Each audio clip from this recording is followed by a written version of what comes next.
time to do some problems might be a little bit partial to. We're talking about partial derivatives, which says, hey, do you remember all that great stuff we learned back in single variable calculus? We get to do it again. But now we just have these extra symbols floating around, but that's okay. Whatever derivative you're taking with respect to, all the other variables are constants. Treat them like numbers. And if we can remember that, they're not so bad. So make sure you do your practice, follow along, and do as many problems as you can. So you really want this to become second nature, because this is how we're going to do derivatives. And if we're going to do calculus, we definitely need to be able to do derivatives. If you're following along, make use of the pause button. See a problem? Try it out for yourself first. And if you ever do need me, I'm there. Just unpause me. We can work on it together. Well, let's begin. Our first problem. Great. So find partial f partial x.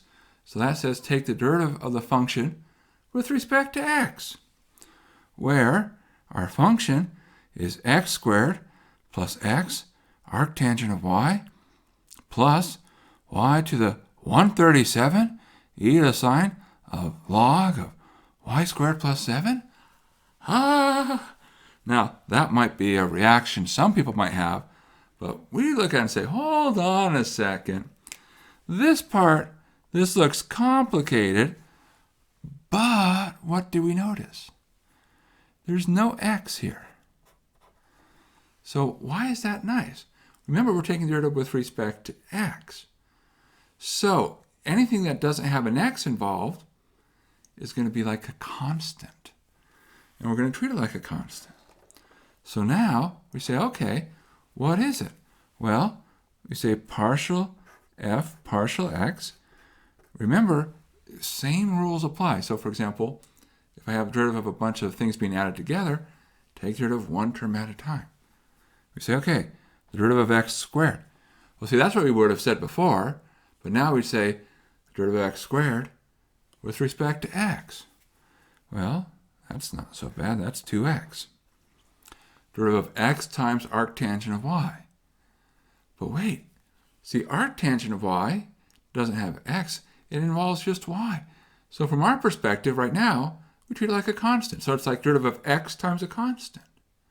So the derivative of that will be the constant. So plus arctangent of y, the constant. And then this last term, where there was no x, 0. Because it doesn't change as you change x. For it to change as I change x, an x would have to be involved. And we're done. That's it. Wow, cool. I hope all our problems are this much fun.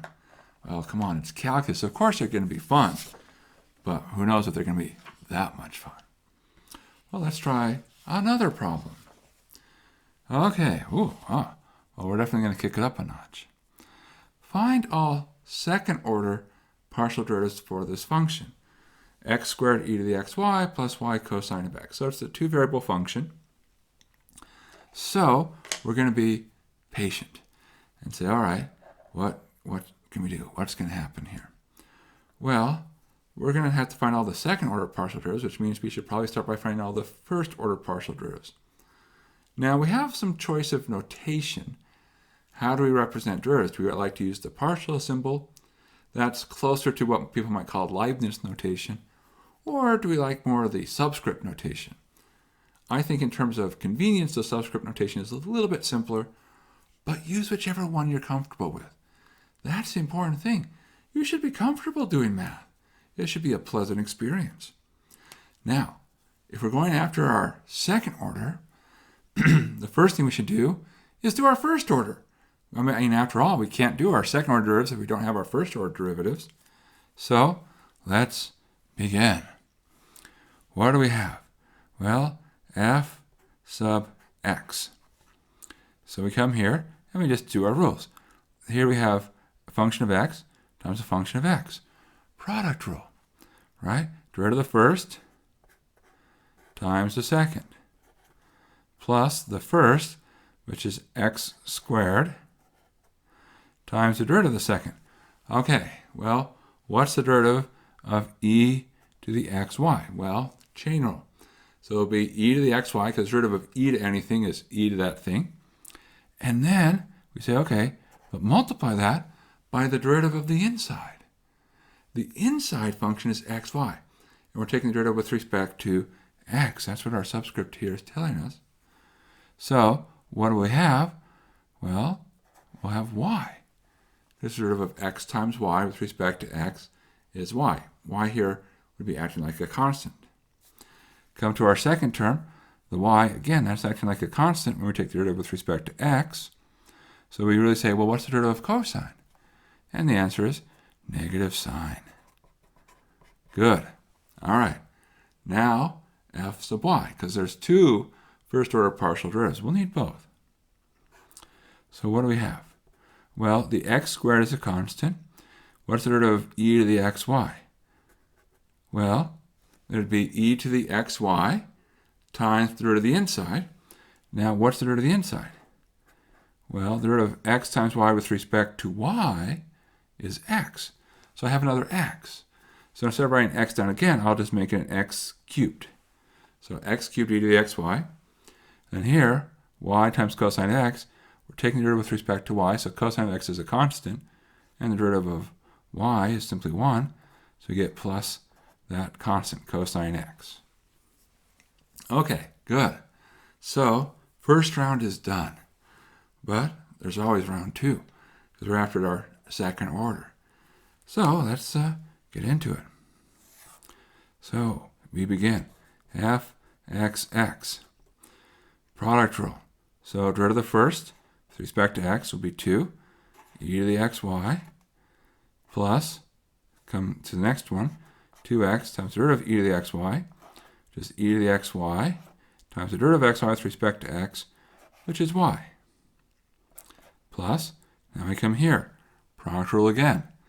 Okay, derivative of x squared is 2x, e to the xy times y. You might say, ooh, these are the same. What a lovely coincidence. It's actually not a coincidence. That would have happened. It's a good sign. Okay, we're not done yet, right? Because what we did, we're here, we took the derivative of x squared, and then times it by the other part. Now we have x squared times this derivative of e to the xy times y. Well, y, it's a constant. We'll go ahead and write that down.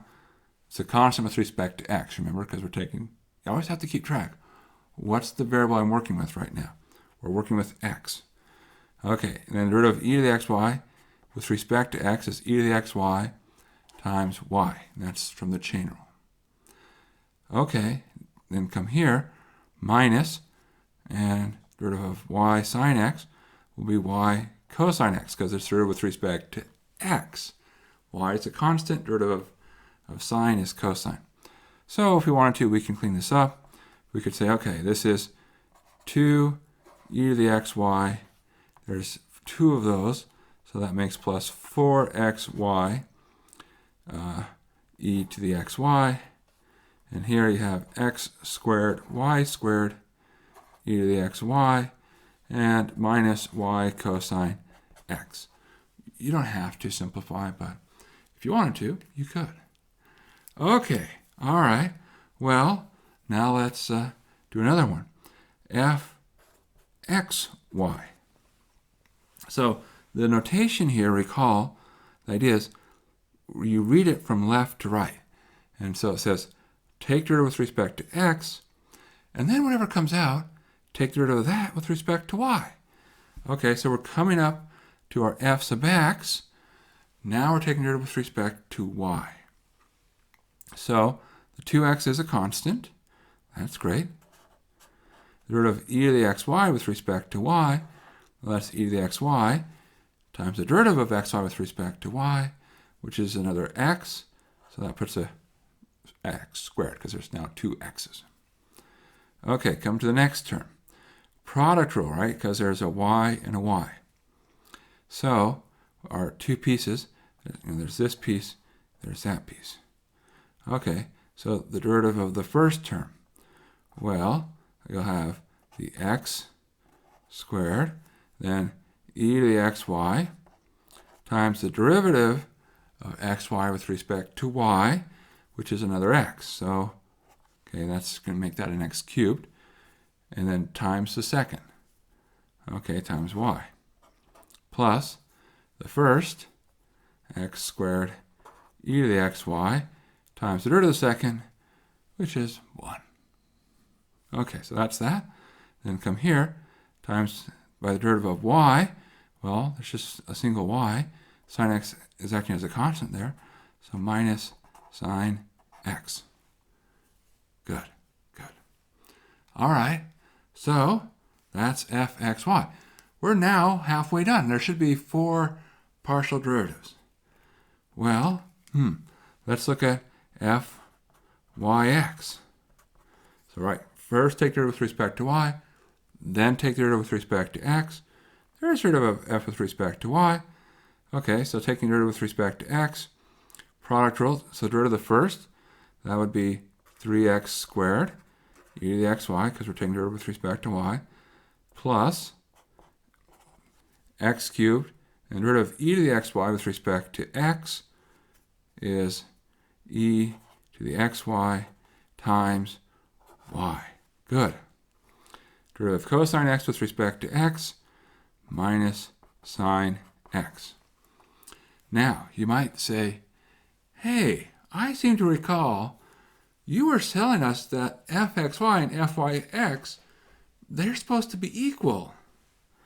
Those don't look equal, do they? Well, we didn't simplify yet, right? Now, there's not much you can do with this term, but look up here. The 2x squared e to the xy and the x squared e to the xy combine to give you 3x squared e to the xy. So they are equal.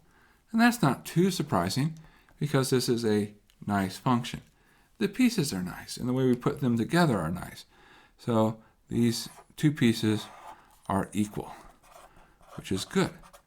Sort of, it's not a proof that they'll always be equal for nice functions, but at least it's sort of a nice verification. Like, hey, it's nice to see that it does happen. It's not just a hope, but it actually does happen. Okay, fyy, finish it up. So there's not many y's left. In fact, there's just one. So we have the derivative of the first term. Well, x cubed is a constant. We're taking the derivative with respect to y. Then it'll be e to the xy times the derivative of the inside with respect to y, which is another x. And the cosine of x goes away. It's gone. So you could write this as x to the fourth e to the xy. And we're done. We're done. So this is a nice example of doing practice, taking partial derivatives. It really is just a matter of saying, oh, do you remember the rules for taking derivatives? And being careful. What's my variable? What am I taking derivative with respect to? What am I not taking derivative with respect to? And what do I treat as a constant? That's why we practice. The more you practice, the more natural it becomes, to the point where you can just start writing them down. It becomes very, very mechanical. And of course, once you hit that point, life becomes fun, right? Good. Well, let's try some more problems. So, find h sub t of s of t, where h of st is a particular function. Now, notice we're not using x and y. So, are we okay? And the answer is, yeah, we're okay. Because there's nothing really sacred about the symbols x and y. They're just stand-ins. And it's just saying, okay, when you see this notation, ht, st, what you really can think of it happening is we're saying, well, look, our function really has 2 slots. And for this particular function, we're calling them slot s, slot t. And when you say h sub t, it's saying, hey, take the derivative with whatever you're putting into this slot. So the derivative of how you change as you change in your second slot. Nothing special about the symbols x and y. Use whichever names for variables you like, or which are convenient. So let's proceed. So we know we're looking for h sub t. So we go through term by term. So we come to our first term. Say, okay, there's a t there, so there's going to be something. So the way we take the derivative of natural log, 1 over 1 plus st squared, it's 1 over to the inside times the derivative of the inside. We're taking the derivative with respect to t. S is a constant, as is 1. So the derivative of st squared will be s times 2t, or we simply write 2st, plus 2. Square root of s is a constant with respect to t. So we're just going to write square root of s, and we say, hey, there is this t inside, so we have to take the derivative of arctangent.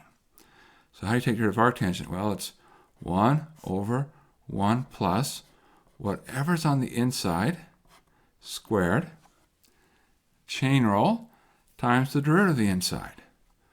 Well, derivative of square root of s times t is square root of s. Okay.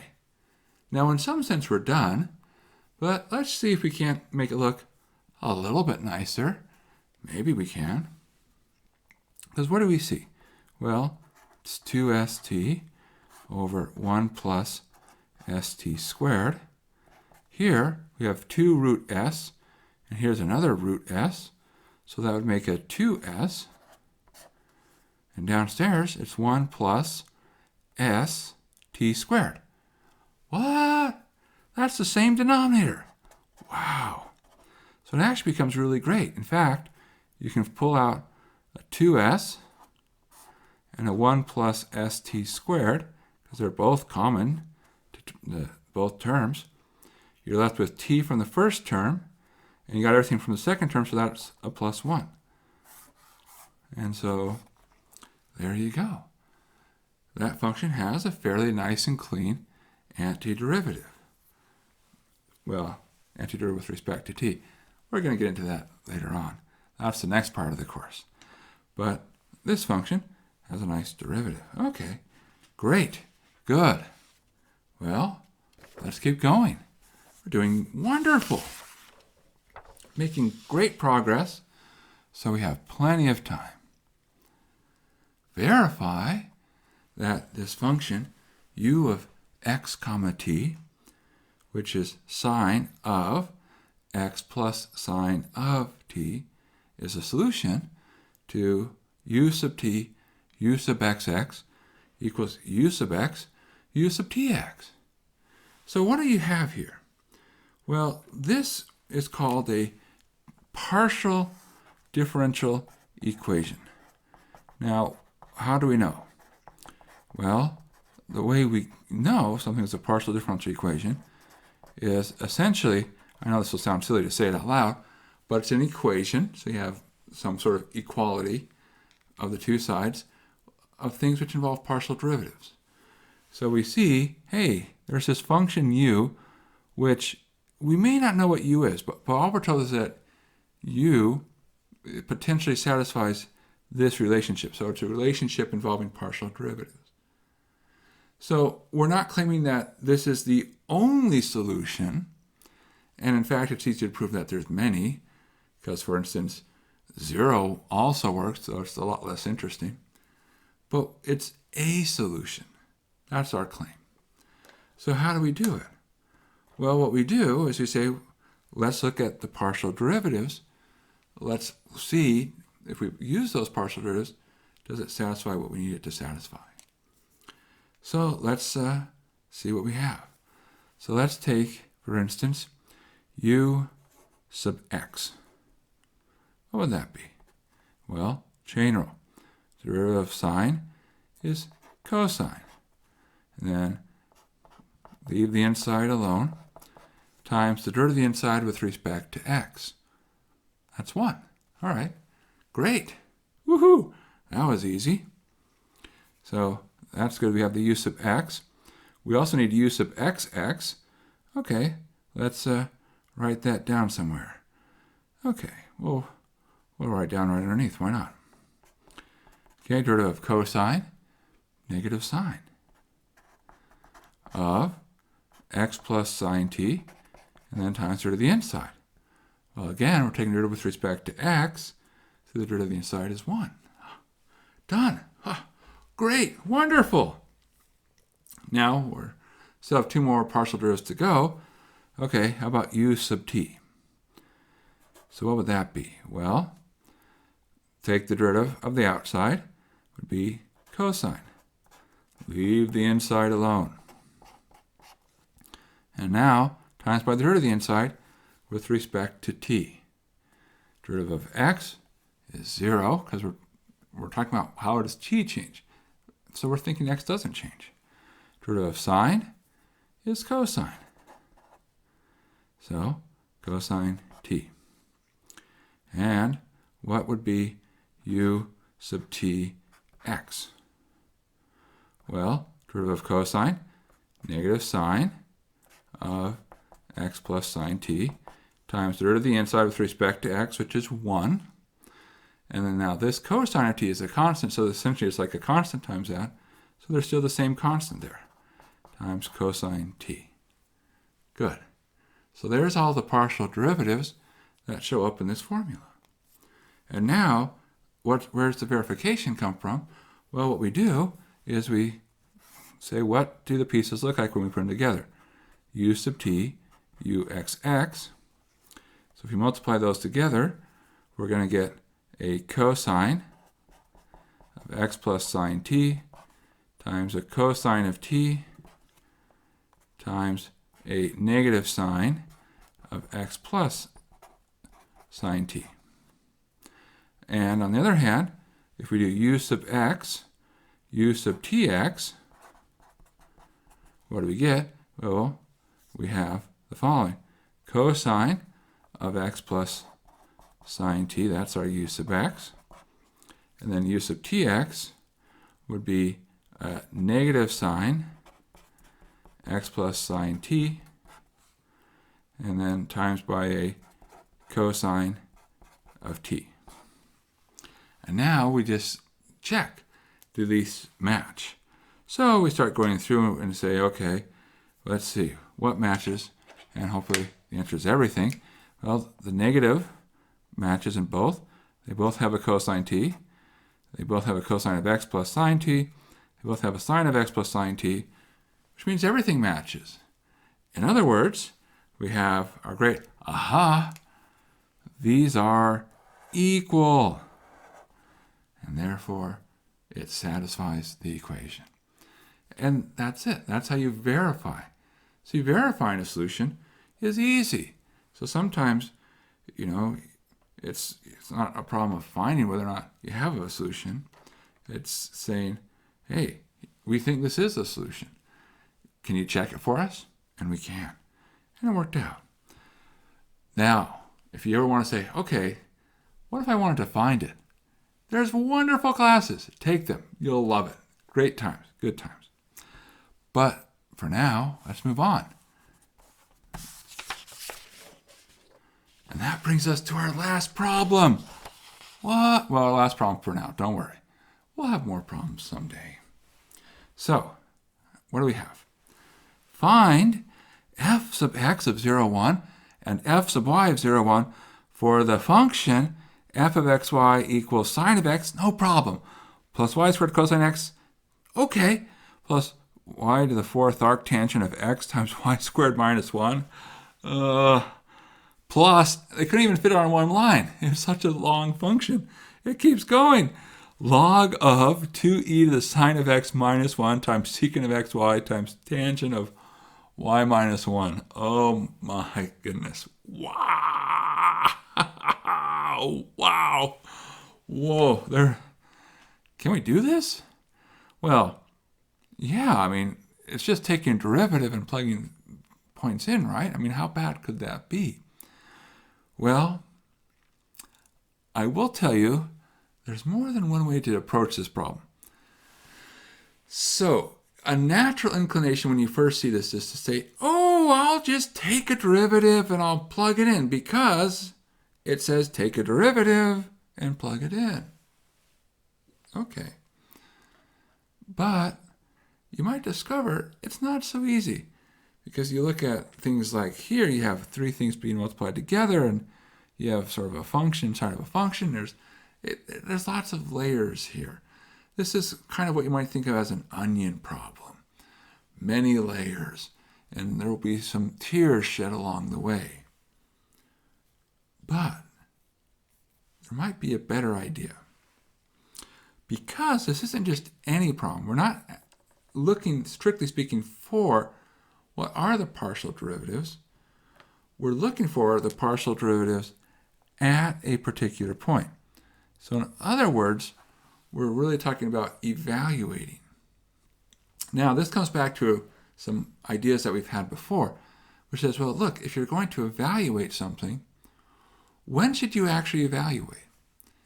And the answer we said was if you're going to evaluate, you should evaluate as soon as possible, but not sooner. And that's a really good rule of thumb. Now, let's focus on f sub x of 0, 1. So what's sort of our idea? Well, our idea is we're taking the derivative with respect to x, and we're plugging in 0, 1.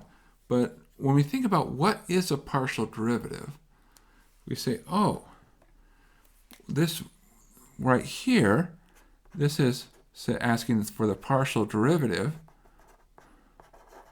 In other words, of f with respect to x. Okay, yes. But what does that really mean? Which really means it's the derivative in the slice. Remember, how do partial derivatives work? The idea is you slice your function and say what's happening in that slice. Now, which slice are we in? So we're in the derivative in the slice where y equals 1. Because if I'm taking the derivative of the function with respect to x, it means only the x part is varying, the y part is fixed. So here's our great, hey, hold on. We can't evaluate everything at the start, but we can evaluate a piece of it at the start. So what we can do is we can say, let's look at the following. Let's look at f of x comma 1. That puts us into our slice. Well, what does that function become? So plugging in 1 in for a y. So sine of x, still sine of x. Okay, that's great. Y squared, well, becomes 1 squared cosine of x, so plus cosine of x. Now, this long expression, 1 to the fourth is 1. Arctangent of x times 1 squared minus 1. Wait, 1 squared minus 1 is 0. Arctangent of 0 is 0. So that term goes away. Okay, how about here? You'll still have that log, because there's no y in there. That'll become secant of x. Not much you can do there. But then you have tangent of 1 minus 1. It's tangent of 0, which is 0, which means that term goes away. So when we look in our slice, our function, which has these complicated pieces, the complicated parts are gone. So that means it's easier to take a derivative. So now we take our partial derivative, but we only have to take it of this function, not of that function, because we're working in the slice. So we have the derivative of sine is cosine, the derivative of cosine is negative sine. We're taking the derivative with respect to x. And now plug in the x value that we need. So f sub x at 0, 1 is cosine of 0 minus sine of 0, which is 1. And we're done with that part. There's still a second part, but the ideas will be similar. They'll be the same process. So what do? Well, we say, look, if we're looking for f sub y of 0, 1, well, we really say, look in the slice with x equals 0. And let's see what happens. Okay, so time to sort of dig into that slice and see if we can figure it out. So when we put in x equals 0, sine of 0, 0. Y squared is y squared, cosine of 0, 1. Okay, great, that's something. So we're looking at f of 0 comma y. we have a y squared. Here, y to the fourth is y to the fourth. Arctangent of 0 times something. Well, that's arctangent of 0, which is 0. Gone. Okay, how about here? The tangent of y minus 1? No. Y is our variable. Secant of 0 is 1. Okay, that's not going to help us. Here we go. E to the sine of 0. Well, e to the sine of 0, that's e to 0, that's 1. Times 2 is 2, minus 1 is 1, and log of 1 is 0. So that term, it's gone. It's again really, really simple function. So now we say, look, this is a beautiful function. This is the function we take our partial derivative with respect to. So f sub y of 0y is 2y. And now we plug in our 1.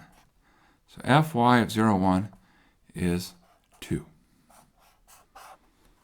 And we're done. And you'll notice we didn't have to do any complicated chain rule. We didn't have to do any complicated product rules. It was all just a matter of saying, hey, we're really working in our slices, so let's move into our slices and simplify our function. But what was really happening at the end of the day was saying, we have to evaluate our x equals 0, our y equals 1. But what we can do is we can say, well, let's move one of the terms up because we don't need it. Now, the one that's the variable, we still have to keep that until we take our derivative. So Schur said, well, we'll move one up and the other we'll hold off on. By moving our evaluation up sooner in the process, we made our computation simpler. It's a wonderful idea. We've done it a couple times now, which means it's more than just a trick. It's a technique. Well, anyways, thanks for coming. Hope you had fun, and keep doing your practice.